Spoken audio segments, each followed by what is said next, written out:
యేసుక్రీస్తు యొక్క పరిశుద్ధ నామంలో వందనములు. గతంలో మరి ఈ స్థలంలో పెనమలూరు స్థానిక క్షేమాభివృద్ధి విషయంలో సహోదరులు మమ్మల్ని కూడా సాటి అయిన సహకారులుగా మరి వినియోగించుకోవటం అనేది జరిగింది.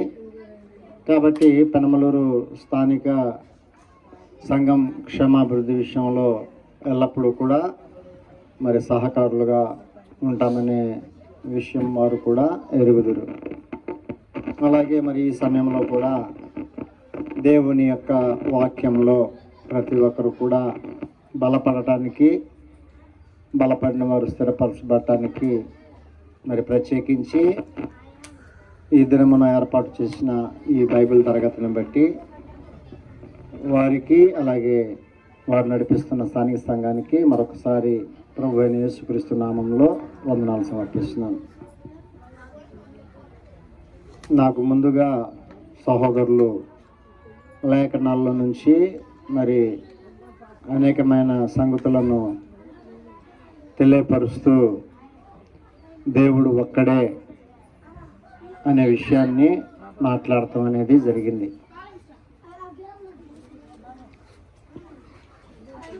దేవుడు ఒక్కడే అని మాట్లాడినప్పుడు ప్రియమైన వాళ్ళరా,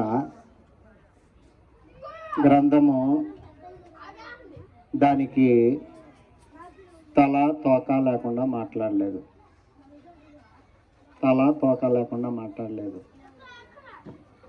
రెండవ విషయం ఏంటంటే, యేసు ప్రభు వారి యొక్క ఉనికిని గురించి అంశము మాట్లాడమని చెప్పారే కానీ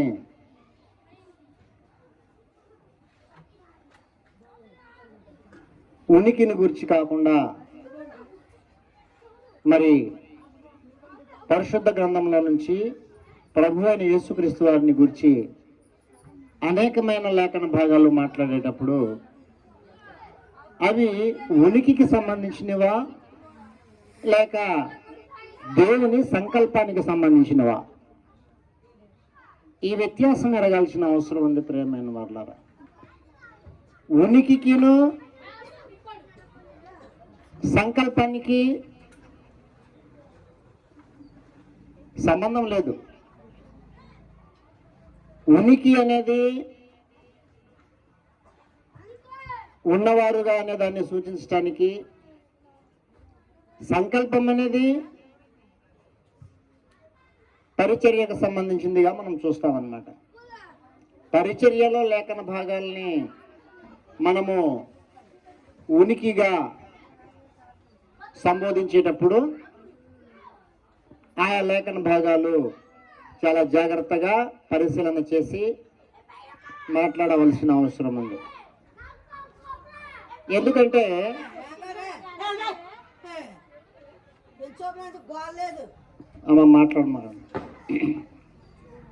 ఎందుకంటే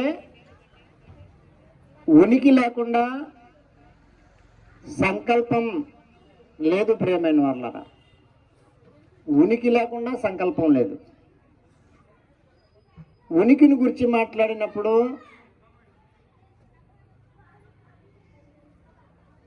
సంకల్పానికి బయట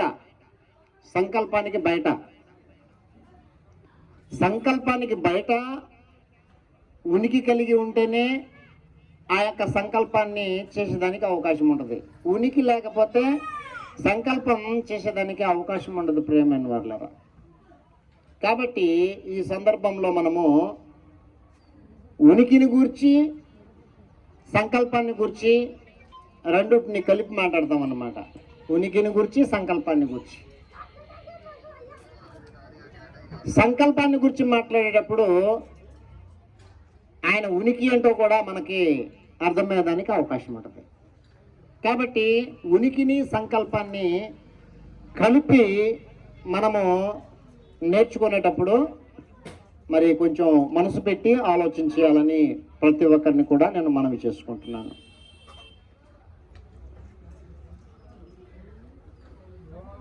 మొదటిగా గలతీ పత్రికకు ముందు మనము మొదటి కొరింథీ పత్రిక 8వ అధ్యాయము 6వ వచనాన్ని మనము చదివినప్పుడు అక్కడ కొన్ని వాస్తవాలు మనకు తెలిసేదానికి అవకాశం ఉంది. ఆకాశమందైనను భూమి మీదైనను దేవతలనబడినవి ఉన్నను మనకు ఒక్కడే దేవుడు ఉన్నాడు, ఆయన తండ్రి. ఏంటంట? ఆకాశమందైనను భూమి మీదైనను దేవతలనబడినవి యున్నను అంటే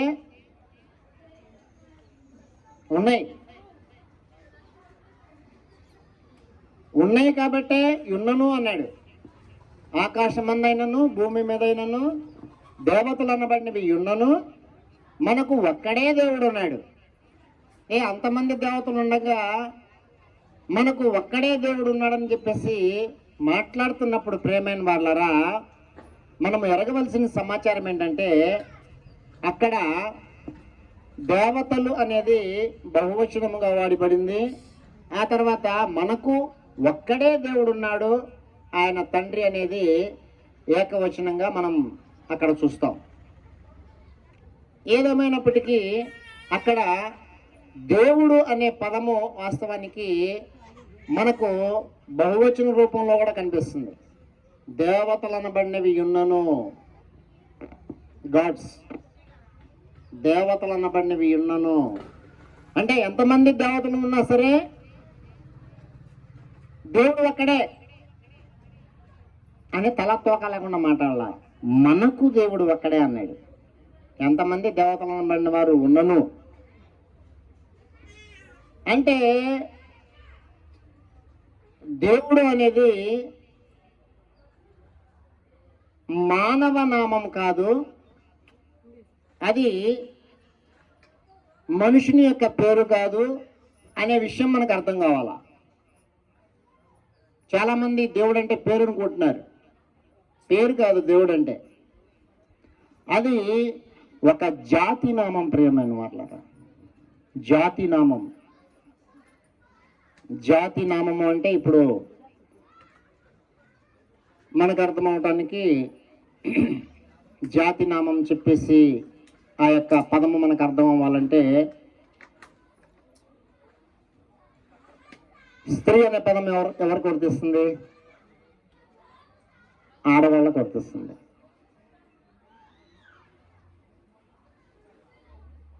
ఆడవాళ్ళకి వర్తిస్తుంది,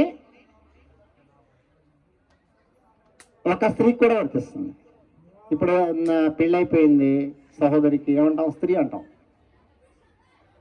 అలాగే స్త్రీ అనే పదము అనేక మంది స్త్రీలకు వర్తిస్తుంది. కాబట్టి స్త్రీ అనేది జాతి నామం, అది ఒక వ్యక్తి పేరు కాదనేది మనం అర్థం చేసుకోవాలి. అలాగే పురుషులు అనేక మంది, ఒక్కడే కాదు పురుషుడు అనమాట. పురుషులు అనేవాళ్ళు అనేక మంది ఉండరా? పురుషుడు అనేది కూడా జాతినామే. పురుషుడు అనేది జాతినామం ఎలాగో, స్త్రీ అనేది జాతినామం ఎలాగో, జంతువుల్లో రకాలు ఉన్నాయి, మృగాల్లో రకాలు ఉన్నాయి, పశువుల్లో రకాలు ఉన్నాయి. ఆయా రకాలను బట్టి ఆ యొక్క జంతు జాతినామాన్ని ఉచ్చరించడం అనేది జరుగుతుంది. వాస్తవానికి ఆయా జంతువుల యొక్క జాతినామం అంటే పశువు అంటే ఒకటే ఉండదు. వాస్తవానికి ఆవు ఉంది, అనేకమైన ఆవులు, వాటన్నిటికి పెట్టిన పేరంటే పశువులు. ఆవులు కావచ్చు, లేకపోతే బర్రెలు కావచ్చు, లేకపోతే గొర్రెలు కావచ్చు. ఏంటంటే వాటి ఉత్పత్తి చొప్పున వాటికి పెట్టబడిన జాతినామాలు అన్నమాట. అలాగే అవి జాతినామం ఎలాగ పెట్టబడిందో దేవుడు అనేది కూడా జాతినామం కింద వస్తుంది. సందర్భాన్ని బట్టి ఏకవచనం వస్తుంది. కాబట్టి మనకి మొదట దేవుడిని గురించి తెలుసుకోవాలంటే ఆ యొక్క దేవుడు అనే పదం యొక్క భావం ఏంటో తెలుసుకోవాల్సిన అవసరం ఉంది. కాబట్టి దేవుడు అనేది ఒక మనిషిని పేరు కాదు ప్రేమైన వాళ్ళరా, అది దేవునిగా ఎవరైతే ఉన్నారో వారికి అది ఆపాదించబడుతుంది. అది ఏకవచనం అనేది సందర్భాన్ని బట్టి వాడబడతా ఉంటుంది. అలాగే దేవుడు అనేది కొన్ని సందర్భాల్లో, ఇప్పుడు మరొక వచనాన్ని కూడా మనం చదువుతాం ఒకసారి. గలతీ పత్రిక 4వ అధ్యాయము 8వ వచనం. అక్కడేముంది రాయబడింది? గలతీ పత్రిక 4వ అధ్యాయము 8వ వచనం. ఆ కాలమందైతే మీరు దేవుని ఎరగని వారై నిజమునకు దేవుళ్ళు కాని వారికి దాసులై ఉంటిరి. దేవుళ్ళు కాని దేవుళ్ళు, దేవుళ్ళు కాని దేవుళ్ళకు కూడా జాతి నామంగా దేవుడు అనేది ఇవ్వబడింది.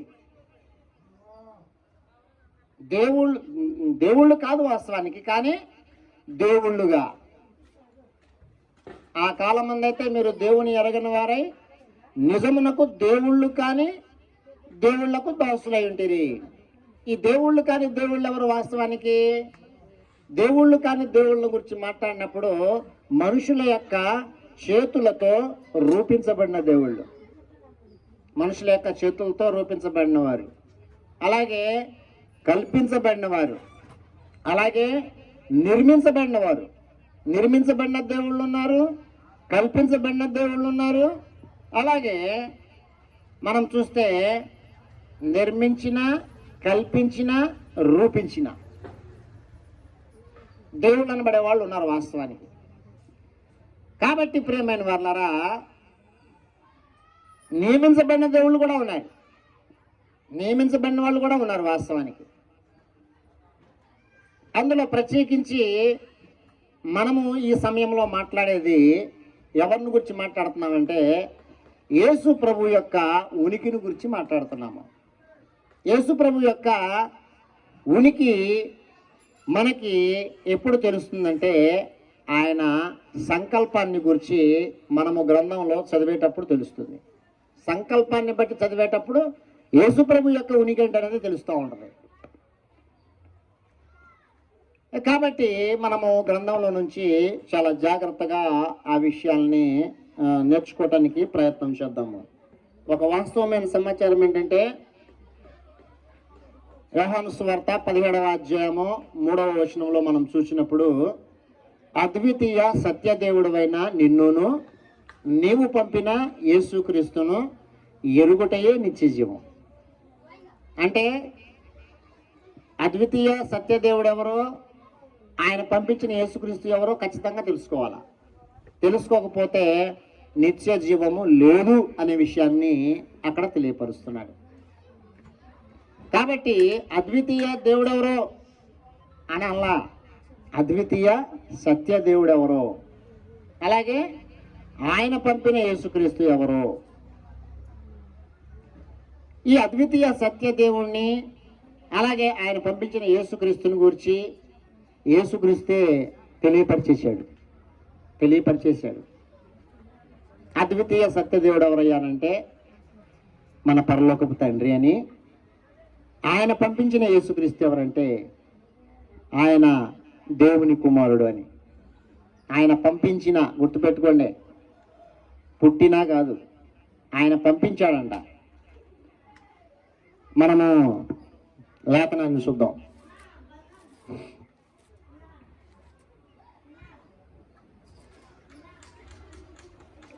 యోహాను సువార్త 17వ అధ్యాయంలో 3వ వచనం చూడండి ఒకసారి. అద్వితీయ సత్యదేవుడైన నిన్ను, అంటే తండ్రి దేవుణ్ణి, నీవు పంపబడినవాడు. వాస్తవానికి యేసుక్రీస్తు ఎవరో పంపబడినవాడు. అంటే పంపబడినవాడు అంటే ఉనికి లేకుండా ఉండడం. ఉనికి లేకుండా వచ్చాడు అంటే పంపబడినవాడు అన్న మాటకు అర్థమే లేదు. పంపబడిన అనే మాటకి అర్థమే లేదు వాస్తవానికి. కాబట్టి ప్రభు అయిన యేసుక్రీస్తు వారిని గురించిన ఉనికి మనకి ఆయన సంకల్పాన్ని బట్టి అర్థమయ్యేదానికి అవకాశం ఉంటుంది. ఇక్కడ అద్వితీయ సత్యదేవుడు అయిన నిన్నును నీవు పంపిన యేసుక్రీస్తును ఎరుగటయే నిత్య జీవం. నీవు పంపిన అని మాట్లాడినప్పుడు ఉనికి ఉన్నవాడని చెప్పాలా, లేనివాడని చెప్పాలా? ఉన్నవాడని చెప్పాలా, లేనివాడని చెప్పాలా? ఉన్నాడు ఆయన ఉన్నాడు. ఎప్పుడున్నాడు ఆయన? ఎప్పుడున్నాడు? ఎక్కడున్నాడు? ఎలా ఉన్నాడు?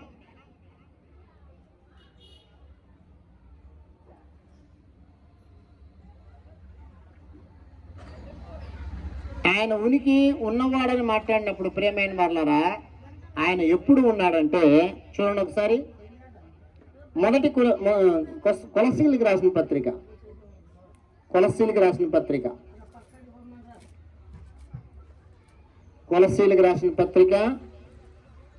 మొదటి అధ్యాయంలో చూడండి ఒకసారి 17వ వచనం చదువుదాం. కొలస్సీ పత్రిక మొదటి అధ్యాయము 17వ వచనం. ఆయన అన్నింటికంటే ముందుగా ఉన్నవాడు. ఉన్నాడా? ఆయన అన్నింటికంటే ముందుగా ఉన్నవాడు. అన్నింటికంటే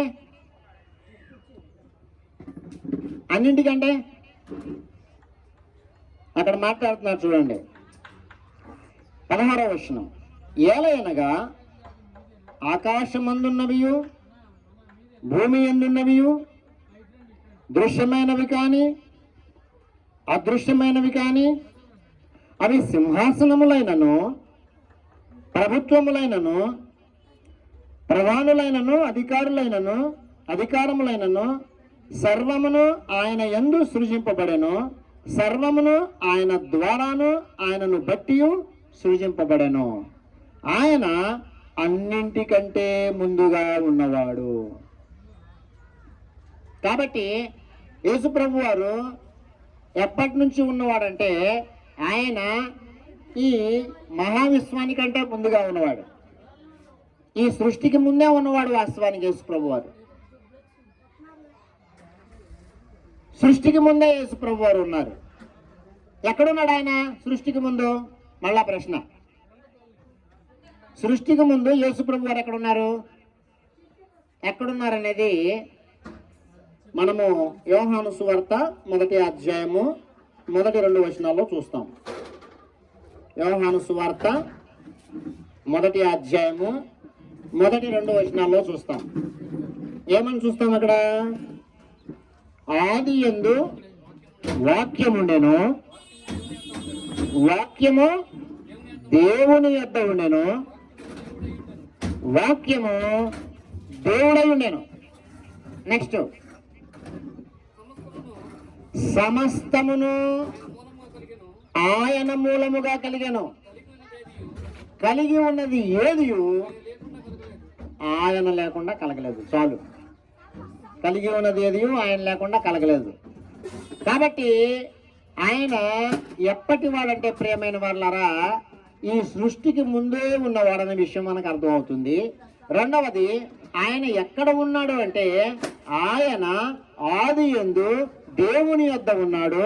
ఎలా ఉన్నాడంటే ఆయన దేవుడై ఉన్నాడు. ఇద్దరు దేవుళ్ళు ఉంటారా? దేవుని యొద్ద ఉన్న ఆయన అంటే వాక్యము దేవుడై ఉన్నానని చెప్పేసి మాట్లాడాడు. ఇక్కడ వాక్యం అంటే ఏదో పదముల కలయికో, లేకపోతే యెహోవా వాక్కో, లేకపోతే యెహోవా వాక్యమో కాదు. దేవుని వాక్యము అను నామము ఆయన కలిగి ఉన్నవాడు. గుర్తుపెట్టుకోండి, వాక్యం అనేది ఆయన పేరు. ప్రియమైన వాళ్ళరా, అది ఆయన ఆది యందు దేవుని యొద్ద ఉన్నాడు. దేవుని యొద్ద ఉన్నాడంటే ఆయన ఏమై ఉన్నాడు? ఆయన కూడా దేవుడై ఉన్నాడని రాయబడింది అక్కడ. అంటే దేవుని యొద్ద దేవునిగా ఉన్నవాడు, దేవుని యొద్ద శరీరధారి అయిన యేసుక్రీస్తు ఈ సృష్టిని సృష్టించక ముందు దేవుని యొద్ద దేవునిగా ఉన్నవాడు. అంటే దేవుడు అనేది ఒక వ్యక్తికి ఆపాదించబడిన పేరు కాదు ప్రియమైన వాళ్ళరా, అది జాతి నామము అనే సంగతి అర్థమైతేనే ఆ దేవుని యొద్ద దేవుడు ఉన్నాడనే ఆ సంగతిని మనము నేర్చుకోవడానికి అవకాశం ఉంటుంది. లేకపోతే ఆ లేఖన భాగం మొత్తం అపార్థం చేయబడుతుంది. ఆ లేఖన భాగం మొత్తం కూడా అపార్థం చేయబడుతూ ఉంటుంది. కాబట్టి అక్కడ దేవుడు అనేది జాతి నామము, కానీ ప్రియమైన వాళ్ళరా అది నామవాచకం కాదు. మనం జాగ్రత్తగా ఆలోచించాల్సిన అవసరం ఉంది. దేవుని యొద్ద దేవునిగా ఉన్న ప్రభు అయిన యేసుక్రీస్తు శరీరాన్ని ధరించుకొని ఈ భూమి మీదకి వచ్చినప్పుడు కూడా ఆయన దేవుడే. ఈ భూమి మీదకి వచ్చినప్పుడు కూడా ఆయన దేవుడే. ఆయన దేవుడై ఉండి తన శరీరంలో దేవత్వాన్ని ప్రదర్శించినట్లు మనం చూస్తాము. దేవత్వాన్ని ప్రదర్శించినట్లు మనం చూస్తాం కాదు, అవి పరిశుద్ధ గ్రంథంలో స్పష్టంగా రాయబడినాయి కాబట్టి నేను చెప్తున్నా. ఎందుకంటే ఆయన దేవత్వము శరీరమందు నివసించనని రాయబడింది కొలసీ పత్రికలో. ఆయన దేవత్వము శరీరమందు నివసించనని చెప్పేసి రాయబడింది. దాన్ని ఎలా మనం కనుగొంటాము? దాన్ని కనుగొంటే నిజంగా ఆయన దేవుడు అనే దానికి మనం ముద్ర వేసేదానికి అవకాశం ఖచ్చితంగా ఉంటుంది ప్రియమైన వాళ్ళరా. అయితే ఆయన దేవుడు అంటానికి, ఆయన శరీరంలో దేవత్వం నివసించిందంటానికి రుజువు ఏంటంటే, ఇందక్కడ సహోదరులు మనకి యెహోవా ఒక్కడే దేవుడు అనే సందర్భంలో ఆయన లక్షణాలని మనకి కొన్నిటిని తెలియపరిచారు ఆయన. అవునా కదా? యెహోవా దేవుడు ఎలాంటి వాడంటే అబద్ధం ఆడని వాడని సంగతిని తెలియపరిచారు. అవునా కదా? నిజమే. దేవుడు అనేవాడు ఎవడంటే అబద్ధం ఆడజాలని వాడు. అబద్ధం ఆడజాలని వాడు ఎక్కడ చూసామది మనము? సహోదరులు మనకి సంఖ్యాకాండంలో చూపించారు. చూడండి ఒకసారి. సంఖ్యాకాండము 23వ అధ్యాయము 9వ వచనం ఏముంది రాయబడింది అక్కడ? దేవుడు అబద్ధమాడుటకు ఆయన మానవుడు కాడు, పశ్చాత్తాపడుటకు ఆయన నరపుత్రుడు కాడు. గుర్తుపెట్టుకోండి, పశ్చాత్తాపడుటకు నరపుత్రుడు కాడు, అబద్ధమాడుటకు ఆయన మానవుడు కాడు. అయితే యేసు ప్రభు యొక్క శరీరంలో దేవత్వము నివసించిందంటానికి రుజువేంటంటే ఆయన శరీరధారిగా ఈ భూలోకంలో జీవించిన దినాల్లో ఏనాడు కూడా ఆయన అబద్ధం ఆడినట్లు మనకు కనిపించదు ప్రియమైన వాళ్ళరా. అబద్ధము ఆడినట్లు మనకు కనిపించదు. ఎందుకంటే మనము ఎక్కడ చూస్తామంటే ఆ సమాచారాన్ని చూడండి ఒకసారి. పేతురు రాసిన మొదటి పత్రిక 2వ అధ్యాయము 22వ వచనం చదువుదాం. 2:22. దేవుడు అనేవాడు ఎవడంటే అబద్ధం ఆడు. ఎందుకంటే ఆయన కలిగి ఉన్న ఆ యొక్క గుణ లక్షణం అన్నమాట. వాస్తవానికి దాన్ని బట్టి మనం దేవుడని గుర్తించవచ్చు.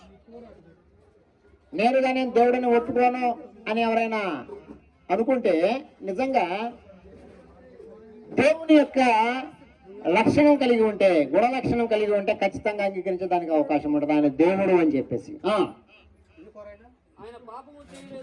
చూడండి, ఆయన పాపము చేయలేదు, ఆయన నోట ఏ కపటమును కనబడలేదు. చాలు, ఆయన నోట ఏ కపటమును కనబడలేదు. ఆయన పాపం చేయలేదు. ఆయన పాపము చేయలేదంటే ప్రియమైన వాళ్ళ నిజంగా ఆయన నోట కనీసము ఒక అబద్ధం కూడా రాలా.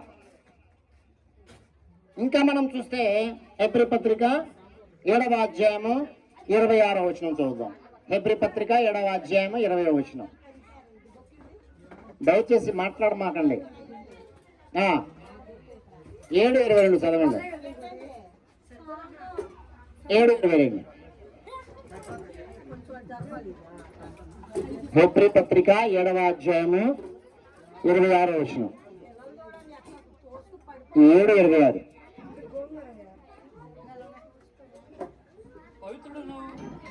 పవిత్రుడును నిర్దోషియు నిష్కలంకుడును, అదిగో పాపులలో చేరక ప్రత్యేకముగా ఉండువాడును, ఆకాశ మండలము కంటే మిక్కిలి హెచ్చైన వాడు. చాలు చాలు చాలు.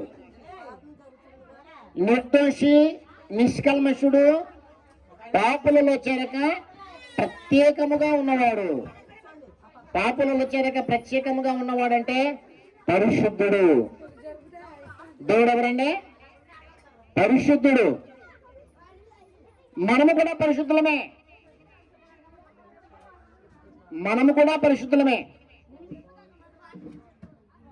యేసు ప్రభు పరిశుద్ధుడు అనడానికి మనము పరిశుద్ధులం అనడానికి వ్యత్యాసం ఉంది.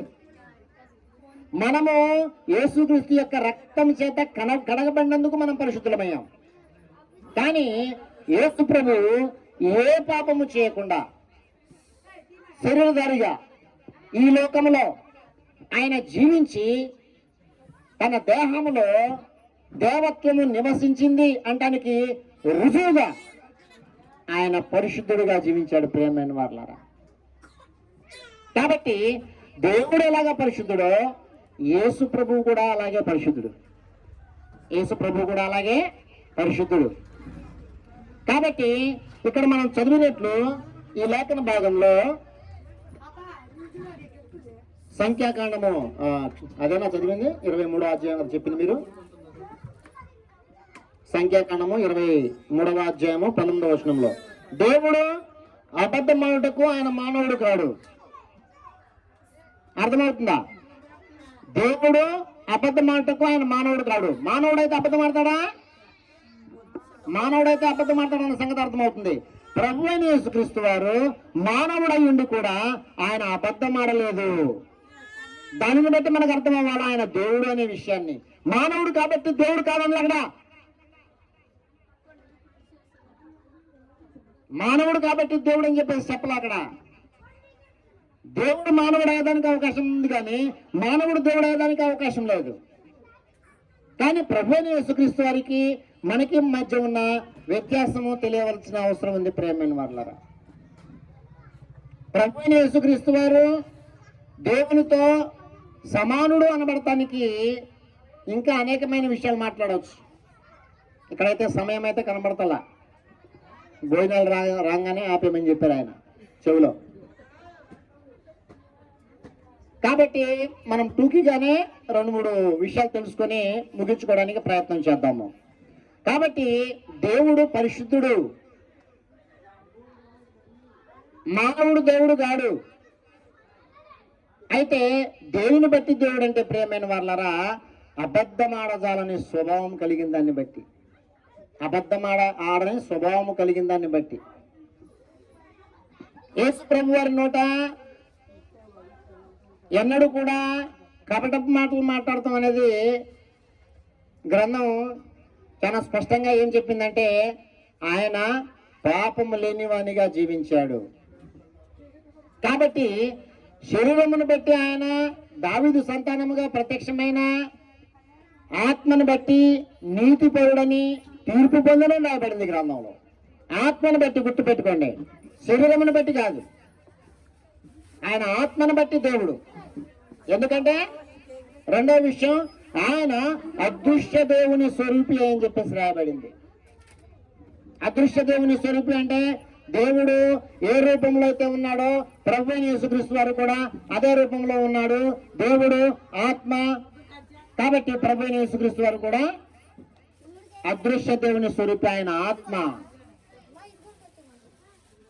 ఆత్మను బట్టి నీతి పరులని తీర్పు పొందాలని చెప్పేసి రాయబడింది. ప్రియమైన వాళ్ళారా, ఆయన దేవుడైన మానవుడు కాదు, మానవుడైన దేవుడు. వాస్తవానికి ఆయన మానవుడైన దేవుడు.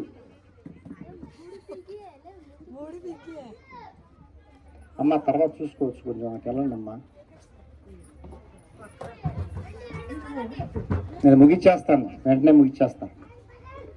అలాగే ప్రియమైన వాళ్ళారా, పరిశుద్ధ గ్రంథంలో మనం చూసినప్పుడు మూడవ విషయము, ప్రభు అయిన యేసుక్రీస్తు వారు దేహంలో ఉన్నప్పుడే దేవుడు కాదు, కన్య గర్భాన స్త్రీ సంతానంగా జన్మించక ముందు మాత్రమే ఆయన దేవుడు కాదు. కన్య గర్భాన స్త్రీ సంతానంగా జన్మించినప్పుడు ఆయన దేవుడు, కన్య గర్భాన స్త్రీ సంతానముగా జన్మించిన తర్వాత కూడా ఆయన దేవుడు. ఎందుకంటే దేవత్వం యొక్క సర్వ పరిపూర్ణత శరీరముగా క్రీస్తునందు నివసించింది కాబట్టి ఆయన దేవుడు. మూడవదిగా ప్రభు అయిన యేసుక్రీస్తు వారు ఈ దేహాన్ని విడిచిపెట్టి దేవుని యొక్క కుడిపార్శ్వమున కూర్చున్నప్పుడు కూడా ఆయన దేవుడే, ఆయన దేవుడే. యాజకుడైన దేవుడు, ప్రధాన యాజకుడైన దేవుడు ఆయన. రోమన్ రాసిన పత్రిక, రోమాపత్రికలో ఏముందో చూడండి ఒకసారి, నేను ముగించేస్తాను.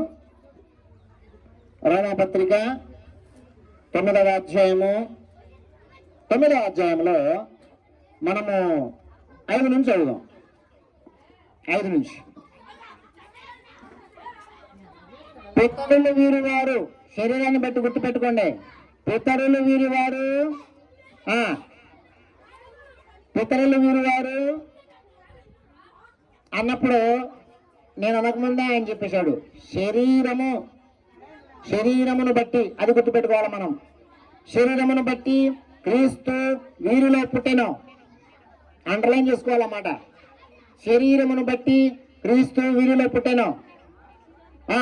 ఈయన సర్వాధికారి అయిన దేవుడై ఉండి నిరంతరము స్తోత్రార్హుడై ఉన్నాడు, నిరంతరము స్తోత్రార్హుడై ఉన్నాడని చెప్పేసి పరిశుద్ధ గ్రంథంలో రాయబడింది. ప్రియమైన వాళ్ళారా, నిరంతరము స్తోత్రార్హుడై ఉన్నాడు అంటే ప్రభు అయిన యేసుక్రీస్తు వారు దేహములో ఆయన దేవునిగా తాను కనపరుచుకోవడం మాత్రమే కాదు, కానీ దేహాన్ని విడిచిన తర్వాత కూడా ఆయన దేవుడు అంటానికి మనం ఎరగవలసిన సమాచారం ఏంటంటే, ఫిలిప్పీయులకు రాసిన పత్రిక 2వ అధ్యాయము 6వ వచనంలో చెప్పబడింది. ఏమని చెప్పబడింది? సర్వాధికారి అయిన దేవుడు అనే మాట అక్కడ కంప్లీట్ గా మనకు కనిపిస్తుంది అన్నమాట. ఎక్కడ? ఫిలిప్పీయులకు రాసిన పత్రిక 2వ అధ్యాయము 6 నుంచి 9 వచనాలు చదివితే మనకు అర్థమైపోయింది. 6 నుంచి 9 వచనాలు.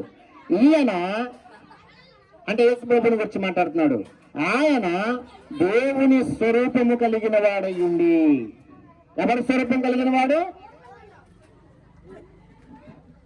దేవుని స్వరూపము కలిగిన వాడయ్యుండి.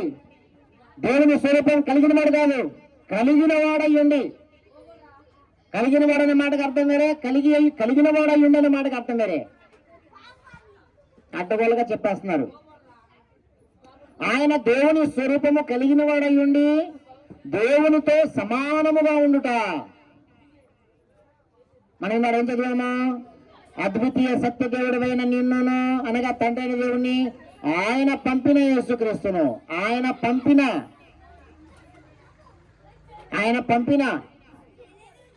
అంటే ఆయన దేవుని స్వరూపము కలిగిన వాడయ్యుండి దేవునితో సమానముగా ఉండుట. నేను దేవుని దగ్గర ఉన్నాను, దేవునితో సమానముగా ఉన్నాను కాబట్టి దేవుని దగ్గర ఉండటమే భాగ్యము అని చెప్పేసి యేసు ప్రభు అనుకోలేదంట. ఆయన మనుష్య పోలుగా పుట్టి దాసుని స్వరూపము ధరించి, దేవుని స్వరూపము కలిగిన వాడు దాసుని స్వరూపం ధరించాడంట.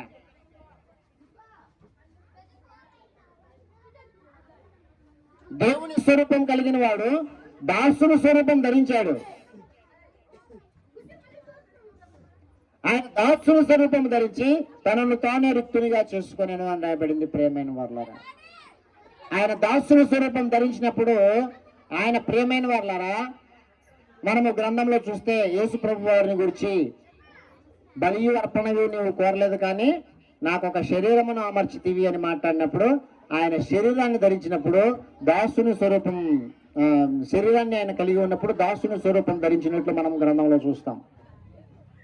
నాకు ఒక శరీరమును అమర్చితివి, కాబట్టి ప్రియమైన వాళ్ళరా, మీకు ఒక సంగతిని ఈ సమయంలో నేను జ్ఞాపకం చేస్తున్నాను. యోహాను రాసిన సువార్త 20వ అధ్యాయంలో నేను ముగింపులోకి వచ్చేస్తున్నా. 20వ అధ్యాయంలో మగ్దలేని మరియతో ఆయన పునరుత్థానుడైన తర్వాత మాట్లాడతాడు. చూడండి ఒకసారి. పునరుత్థానుడైన తర్వాత 20వ అధ్యాయం, యోహాను సువార్త 20వ అధ్యాయము, 20వ అధ్యాయంలో 17వ వచనం. యేసు ఆమెతో, నేను ఇంకను తండ్రి యొద్దకి ఎక్కిపోలేదు కనుక నన్ను ముట్టుకొనవద్దు. అయితే నా సహోదరుల యొద్దకు వెళ్ళి నా తండ్రియు మీ తండ్రియు, మన తండ్రి అనొచ్చుగా, సపరేట్గా మాట్లాడుతున్నాడు. అర్థమవుతుందా? నా తండ్రియు మీ తండ్రియు, నా దేవుడును మీ దేవుడినైనా వాని యొద్దకు ఎక్కిపోవచ్చున్నాను అంటాడు. అంటే ఆయన దేవుడు అయితే ఈయన దేవుడు కాదనా? అర్థం లేని మాటలు మాట్లాడుతూ ఉంటారు. నా తండ్రియు మీ తండ్రియు, నా దేవుడును మీ దేవుడినైనా వాని యొద్దకు ఎక్కిపోవచ్చున్నాను. మన దేవుడు అంటానికి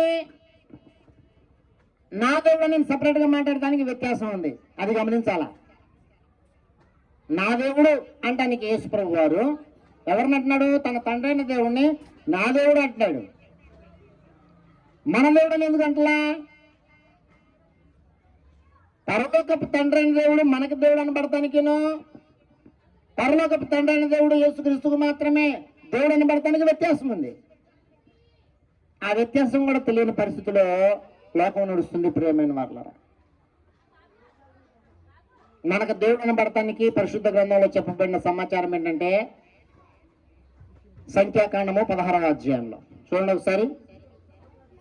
దేవుడు ఒక్కడే అని మాట్లాడినప్పుడు తలా తోక లేకుండా దేవుడు మాట్లాడాల. దేవుడు ఒక్కడే అని మాట్లాడినప్పుడు గ్రంథం యొక్క అర్థం ఏంటంటే పరలోకపు తండ్రి మనకు దేవుడు అంటానికి గ్రంథం చెప్పే సమాధానం. చూడండి ఒకసారి. సంఖ్యాకాండము 16వ అధ్యాయం, 16వ అధ్యాయంలో 22వ వచనం చదువుదాం. సమస్త శరీరాత్మలకు దేవుడవైన దేవా, ఏంటంటే సమస్త శరీరాత్మలకు దేవుడవైన దేవా. మోషే ప్రార్థనలో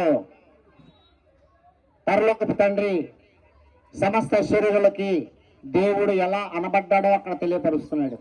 సమస్త శరీరాలకు దేవుడవైన దేవా. అందుకని యేసుప్రభు అంటాడు, యేసుప్రభుకి సపరేట్, నాకు ఒక శరీరమును అమర్చితివి. గుర్తుపెట్టుకోండి, నాకు ఒక శరీరమును అమర్చితివి.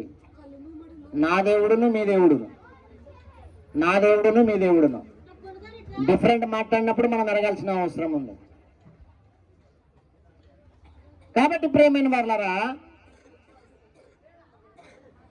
ఆకాశం అందైనను భూమి మీదైనను దేవతలు అనబడినవి అనేకులు ఉన్నను, మనకు ఒక్కడే దేవుడు ఉన్నాడు, ఆయన తండ్రి అని మాట్లాడినప్పుడు గ్రంథం యొక్క అర్థం ఏంటంటే ఆయన సమస్త శరీరాత్మలకు దేవుడై ఉన్నాడు.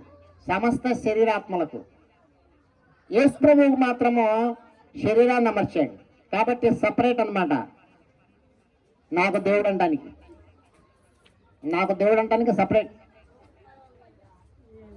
కానీ సమస్త శరీరాత్మలకు ఆయన దేవుడై ఉన్నాడు కాబట్టి ఆకాశమందైనను భూమి మీదైనను దేవతలను బండవి ఉన్నను మనకు, అది గుర్తుపెట్టుకోవాలా, మనకు ఒక్కడే దేవుడు ఉన్నాడు.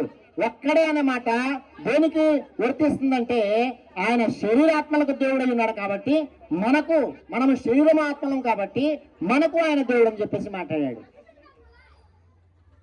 మరి మన శరీరాత్మలకి దేవుడు కాబట్టి దేవుడు అనబడ్డాడు. మన శరీరాత్మలు ఈ భూలోకంలో నివాసం ఉండటానికి ఈ మహావిశ్వాన్ని సృష్టించాడు కాబట్టి ఈ మహావిశ్వానికి దేవుడు అన్నాడు. అలాగే ఈ మహావిశ్వంలో పనిచేస్తున్న సేవకులైన ఆత్మలు, దేవదూతలకి దేవుడు అన్నాడు. మనుషులను కలిగించక ముందు, జాగ్రత్తగా గుర్తుపెట్టుకోవాలి, చివరి విషయం చెప్తున్నా, మనుషులు లేనప్పుడు, మహావిశ్వం లేనప్పుడు, దేవదూతలు లేనప్పుడు దేవుడు లేడా? ఉన్నాడా లేడా? ఉన్నాడు. దేవుడు ఉన్నాడు. దేవుని దగ్గర ఆయన ఆదియందు దేవుని యొద్ద ఉన్నాడు. ఆయన ఆదియందు దేవుని యొద్ద ఉన్న వాక్యము దేవుడు ఉన్నాడని మాట్లాడినప్పుడు, దేవుని యొద్ద దేవునిగా ఉన్న ప్రభువైన యేసుక్రీస్తు వారు ఆయన కూడా దేవుడిని మాట్లాడినప్పుడు, ప్రియమైన వాళ్ళరా, ఈ మహావిశ్వాన్ని కలిగించక ముందు, దేవదూతల్ని కలిగించక ముందు, అలాగే మనుషుల్ని కలిగించక ముందు తండ్రి అయిన దేవుని యొక్క ఉనికి దేవుడుగా ఉన్నాడు. ప్రభువైన యేసుక్రీస్తు వారి యొక్క ఉనికి దేవుడుగా ఉన్నాడు. అలాగే పరిశుద్ధాత్మ యొక్క ఉనికి కూడా దేవుడుగా ఉన్నాడు. మనం మాట్లాడటానికి సమయం లేదు కాబట్టి నేను ఇక్కడ ఒక్క నిమిషం. హలో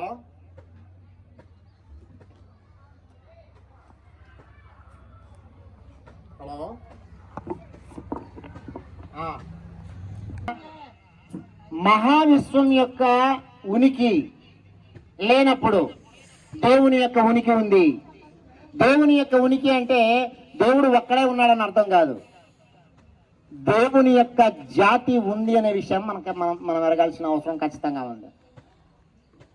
దేవుని యొక్క జాతి ఉంది. వారు దేవత్వం కలిగిన వారు, ప్రియమైన వారులారా.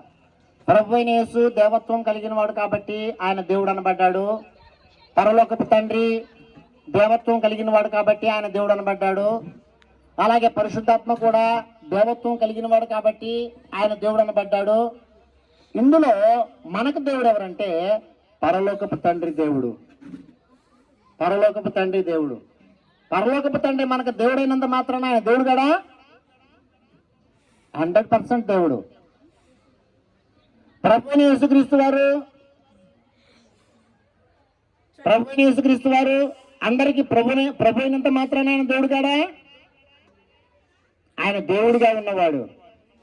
అలాగే పరిశుద్ధాత్మ మనకి ఆదరణకర్తగా ఉన్నంత మాత్రాన దేవుడు కదా? దేవుడుగా జగత్తు పునాది వేయబడక మునిపే వారు ఉనికి కలిగి ఉన్నారన్న సంగతి పరిశుద్ధ గ్రంథం చాలా స్పష్టంగా మాట్లాడుతుంది, ప్రియమైన వారులారా. అందులో పరలోకపు తండ్రి మనకు దేవుడు, ప్రభువైన యేసుక్రీస్తు వారు మనకు ప్రభువు, పరిశుద్ధాత్మ మనకు ఆదరణకర్తగా. వారు మానవ జాతిని నిర్మించక ముందే మానవ జాతిని గురించిన ఒక ఆలోచన దేవుడు కలిగి ఆయన సంకల్పాన్ని అనుసరించి యేసుక్రీస్తుని దేవుని కుమారుడిగా గాను, అలాగే పరిశుద్ధాత్మను ఆదరణకర్తగాను, అలాగే పరలోకమందున్న దేవుడు తండ్రిగాను అందరికీ కనపరుచుకున్నట్లు మనము గ్రంథము ప్రకారము ఎరిగేదానికి అవకాశం ఉంది, ప్రియమైన వారులారా. దేవుని చిత్తమైతే మరింత సమాచారం ముందు మనము నేర్చుకోవడానికి ప్రయత్నం చేద్దాం. సమయం లేదు కాబట్టి నేను టూకీగా కొద్ది విషయాలే మాట్లాడాను. దయతో మన్నించాలా. అందరికీ వందనాలు.